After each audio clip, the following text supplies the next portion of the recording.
नहीं नहीं, देखिए कानून फॉलो करते हैं सब, मगर योगी जी नहीं फॉलो करते। योगी जी तो बुलडोजर ठोक डालूंगा वाली पॉलिसी पे जाते हैं। सुप्रीम कोर्ट का जजमेंट, तो आपने हमने देखा सुप्रीम कोर्ट का जजमेंट एडवोकेट साहब बिना नोटिस के दिया, मार दिया।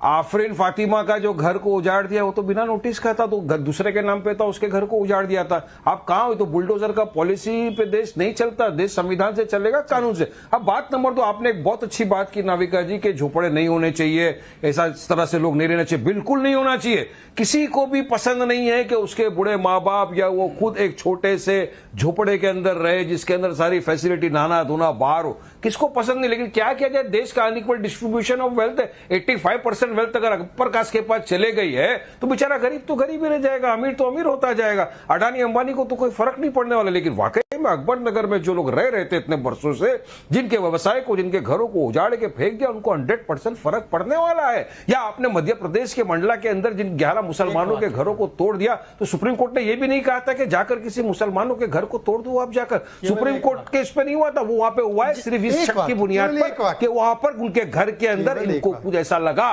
सस्पिशियस। सुप्रीम कोर्ट ने धर्म पर कोई जजमेंट नहीं दिया। उन्होंने कहा अतिक्रमण और लॉज को फॉलो करो। केवल एक वाक्य, केवल एक तो सबका टूटना चाहिए ना। पूरे देश के अंदर क्या अतिक्रमण खाली मुसलमानों के? 50-50 साल से लोग रह रहे हैं जिनके पास कागज है। अरे अकबर नगर में कहां मुसलमान, वहां हिंदू भी थे। अतिक्रमण का डिबेट है, अतिक्रमण को आप क्यों इस नजरिए से देख रहे हैं? अकबर नगर एक उदाहरण नहीं है, बोलिए। ऐसा लाखों उदाहरण है देश भर में जहां पे पर्टिकुलर समुदाय नाविका में एक वाक्य बोलना चाहता हूं। अकबर नगर में ऐसा नहीं हुआ है, लेकिन अकबर नगर को भी आप उसी तराजू में तोल रहे हैं। मैं ये आपको दिखाना चाह रही हूं जो आप देखना नहीं चाह रहे क्योंकि आपने आंखें बंद की हुई हैं। हाँ नाविका, एक वाक्य अभी, क्योंकि वारिस पठान ने सुप्रीम कोर्ट को कोट किया, बात की सुप्रीम कोर्ट की। सुप्रीम कोर्ट ने कहा 3 तलाक समाप्त होकर कानून बनना चाहिए, उसके समर्थन में खिलाफ है। वारिस भाई देखो, गोल गोल जवाब। अरे अभी तक तो डाटा ही रिलीज नहीं कर रहा हो, कितना आदमी 3 तलाक से प्रभावित है। अब सुप्रीम कोर्ट कहां घुस गया? नहीं नहीं, वो तो अब संविधान की वो कॉपी लेकर नहीं घूमेंगे। नहीं, अरे भाई वो सुप्रीम कोर्ट के जजमेंट का सुप्रीम कोर्ट अब गया। सबरीमाला में किसने नहीं माना था सुप्रीम कोर्ट का जजमेंट? अमित शाह ने। तब क्यों नहीं कोर्ट करते आप? सुप्रीम कोर्ट की बात क्या अमित शाह ने माना था क्या? अरे आप बताइए, सुप्रीम कोर्ट के फैसले को मानते हैं मगर आप तो मानते कि नहीं मानते? संविधान को नहीं मानते, मानते कि नहीं मानते? सुप्रीम कोर्ट को नहीं मानते हो, किसी को नहीं मानते हो। यही आपकी अरे सुप्रीम कोर्ट ने तो बहुत सारी चीजें कही हैं। सुप्रीम का कोर्ट फैसला यूसीसी के विषय में कहा है, बोलिए यूसीसी मानते नहीं मानते? सुप्रीम कोर्ट ने क्या यहाँ ये कहा था कि घर इसका तोड़ो, ये घर इसका?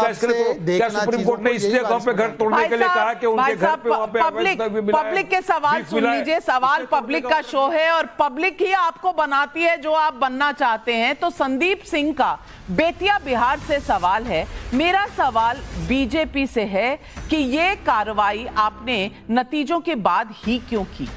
जटाशंकर का मिर्जापुर यूपी से सवाल है। मेरा सवाल समाजवादी पार्टी से है कि जब हिंदू और मुस्लिम दोनों के अतिक्रमण पर बुलडोजर चला है तो आप केवल एक की बात क्यों कर रहे हैं? कहां गया आपका पीडीए? पहले सवाल का आप जवाब और दूसरे सवाल का भाटी। सुप्रीम कोर्ट का ऑर्डर मई 2024 को आया, जब चुनाव और एमसीसी लागू था। जब चुनाव समाप्त होंगे, एमसीसी उड़ जाएगा, तभी तो एग्जीक्यूटिव एक्शन लिया जा सकता है। अगर एमसीसी लागू हो और कोई कार्रवाई की जाए तो तब तो ये कहेंगे कि क्योंकि वहां पर एक तरीके के वोटर रहते हैं प्रभावित करने के लिए, डिस्टर्ब करने के लिए वोटिंग के लिए। तो ये क्या चाह रहे थे कि मैं ऑर्डर आया मैं ही एग्जीक्यूट होता? नहीं, उन्होंने सवाल पूछा, आपने जवाब दिया। भाटी जी, नहीं, ये दोनों की बात क्यों नहीं करते? दोनों की बात क्यों नहीं करते? हम तो दोनों की ही बात कर रहे हैं। हमने तो हिंदू मुसलमान किया ही नहीं। लेकिन जो एक बात कही जा रही है कि उन्हें मकान दिए गए केवल आधे लोगों को, और यही अयोध्या में हुआ, यही वाराणसी में हुआ। बहुत लोगों के मकान तोड़े गए, कुछ लोगों को मकान दिए गए, वरना 1-1 लाख रुपए देके उन्हें लाठी मार के भगा दिया गया। और इसी वजह से ये फैजाबाद सीट हारे हैं और वाराणसी में मोदी जी की जीत का अंतर तो फिर तो 1/3 हो गए। फिर तो आपको खुश होना नहीं, हमें लोगों के उजड़ने पे खुश होना चाहिए, क्योंकि लोगों के उजाड़े जाने पर हमें खुश होना चाहिए। मना रहे हैं कि फैजाबाद नहीं नाविका जी, हम इस तरह की राजनीति नहीं करते कि लोगों के उजड़ने पे खुश हो। यही झूठ। एक सेकंड, मैं 10 करेक्ट कर दूं। फैजाबाद लोकसभा में बिल्कुल हारे, पर जिस विधानसभा अयोध्या अयोध्या में ये सारा निर्माण हुआ, वहां पर हम जीते हैं और वहां पर 1200 करोड़ से अधिक का मुआवजा दिया गया।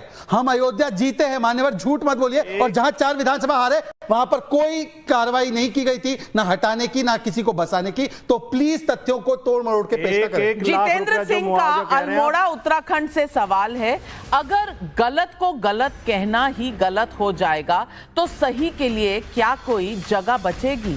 जब अवैध अतिक्रमण था तो कार्रवाई क्यों ना हो? राजेश का लखनऊ से सवाल है, लखनऊ में कुकरेल के पास 2 मिनट खड़े रहना संभव नहीं था क्योंकि बदबू आती थी। आज वहां रह रहे लोगों को अच्छे घर मिले हैं, फिर कैसी राजनीति हो रही है? वारिस पठान भाई, ये लखनऊ वालों को कुछ कहेंगे आप? हैदराबाद से और मुंबई से बहुत राजनीति होती है, लखनऊ वालों के सवाल का एक जवाब तरफ से कार्रवाई हो रही है ना, प्रॉब्लम ये है कि आपको सिर्फ मुसलमानों के घर दिख रहे हैं और आपको तोड़ने के लिए बहाना चाहिए। आप झूठ का सहारा लेते हो कि वहाँ पे घर के अंदर कोई भी घर नहीं दिख रहे, जाके देखिए तो अवैध निर्माण कहाँ से खड़े भी हो सकते हैं। अवैध निर्माण के लिए आपने नहीं, आपने वहां पर सिर्फ सस्पिशन के ऊपर वो भी झूठा खोटा सस्पिशन लगाकर मुसलमानों के घर को अवैध दिखा के आपने तोड़ दिया। ये आपको मानना पड़ेगा कि मोदी सरकार एंटी मुस्लिम है और उनको मुसलमानों की हर चीज से नफरत है। इलाहाबाद हाईकोर्ट और सुप्रीम कोर्ट, अरे वहां के लोग बोल रहे 50 साल से रह रहे हैं, 50 साल से वहां के लोग बोल रहे हैं हम रह रहे, तो क्या अपमान कर रहे हैं न्यायालय का? क्या नहीं 50 साल से क्या टैक्स नहीं ले रहे थे?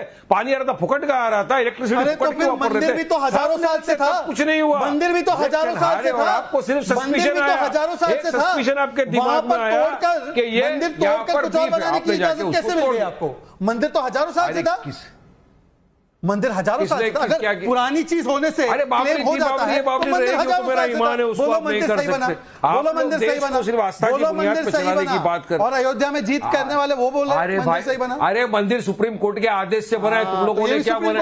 हार गए फैजाबाद में, आपको क्या वोट मिला? फैजाबाद से तो भाई आप लीजिए, 5 राउंड पीछे चल रहे थे। अरे 1 65 की जीत कोई जीत है, अरे 1 65 की जीत कोई जीत है। रिजाइन करना चाहिए मोदी जी को, मैंडेट दे दिया पप्पल ने, हरा दिया। अरे तो 225 में चल रहे, इधर जेडीयू है, इधर चंद्रबाबू है, 2 में से एक गया, खत्म किस्सा। फिर आपको लाना पड़ेगा, चल मेरे भाई आजा मेरे साथ शिवसेना। उद्धव ठाकरे की भड़क के बैठा नहीं आऊंगा, कुछ भी हो जाए। क्या करेंगे फिर? क्या करेंगे? जाना पड़ेगा, टाटा बाय बाय। फिर शहजाद इसलिए बोल रहे तुम लोगों की वजह से हारे हैं मोदी जी।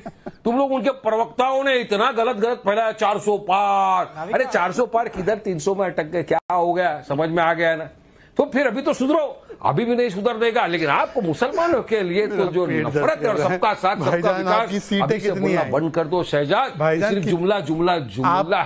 वारिस पठान भाई, आज आप फुल फॉर्म में हैं, लेकिन क्लीन बोल्ड हो गए हैं। आप उनकी 240 पर उंगली उठा रहे हैं। आपकी कितनी सीटें हैं लोकसभा में भैया? कितनी सीटें हर्षवर्धन